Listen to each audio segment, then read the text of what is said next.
Okay, so Chael, we just wrapped up the pre-fight press conference. Just your initial thoughts. How did you feel about it? One of your final stare downs with Fedor. It's a total snooze fest. I mean, I don't know why it has to be this way, right? I don't know why they wouldn't just do what you have the insight to do. Grab me, turn the camera on, and let's rock and roll. I've sold more pay-per-views than anybody, more tickets than anybody. That was on the other side of the bridge. Now I'm over here with the boys in San Jose. I still got the live gate record. I did it a year ago at MSG, and nobody's touched it since. I will outdo myself once again, beat my own records. It's the same thing I've had to do my whole career, and nobody else wants to talk to anybody else. And I'm not even trying to be an arrogant prick about it. I realize how that sounds. Why would they have a press conference and bring other people in here? What the hell does anybody want to ask them for?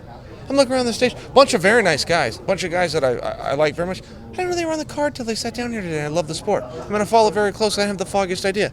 And neither did you, and neither did anybody else. And I'm just looking around going, we really could have saved some time.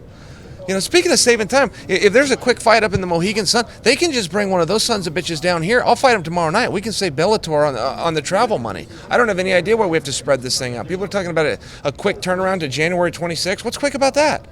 Let's go in the back, let's have a drink of water, and let's walk back out there. If I got to change my shorts so there's a red corner, blue corner, let's do it. Matt Mitrione is saying I'm too small to win this tournament. Well, I'll cut him in half and fight him twice. What do I give a damn what Matt Mitrione thinks? He can bring himself and Ryan Bader. Ryan Bader walking around like he's some kind of an ape. I'll treat him like an ape. I'll sit in the crowd tomorrow night and throw bananas at him.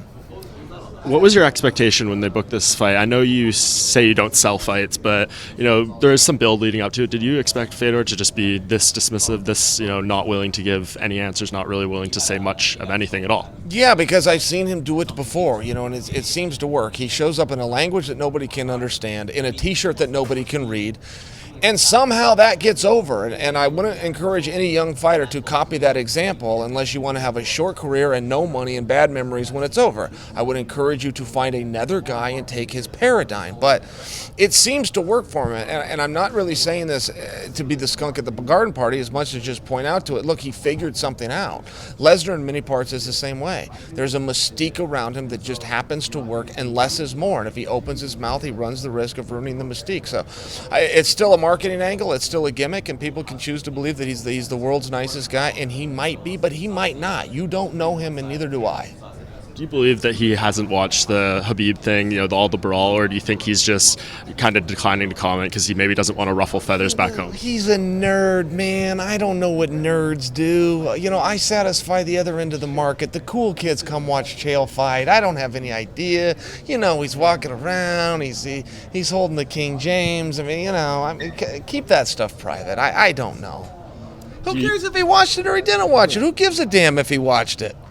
Well, you watched it. Did you see Khabib's ultimatum that he posted today saying, if the UFC releases his teammates, he's going to walk, or, he wants to be released, or whatever that actually meant? No, I didn't see that, but that adds a piece of drama to it. Wow, that's fun. He said that? Yeah. He said if you cut Zabira, if you cut these guys, I'm gone. These are my brothers. I'm loyal to them. So it's either all of us or none of us. Oh, wow. No, I didn't see that. But my initial thoughts is I will sit back and see how this plays out. That sounds juicy. Yeah, absolutely. So, we're a couple days away. What's your weight right now? Do you know?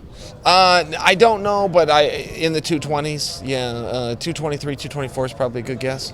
And you mentioned Matt Mitrione earlier. I spoke with him yesterday. He said if it ends up being you versus Bader in the final, it discredits Bellator's heavyweight division completely.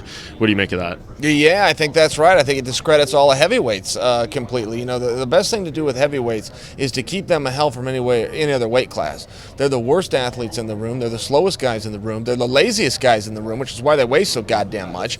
And if you want to keep the mystique going on through the public that size matters and the big guys are better just because they're bigger, if you want to keep that false narrative out there, keep us real athletes away from the heavyweights. I think it was a risky move. They tried it on the other side of the tracks too, and a light heavyweight now has that strap too. Yeah, heavyweights suck. Mitrione is right.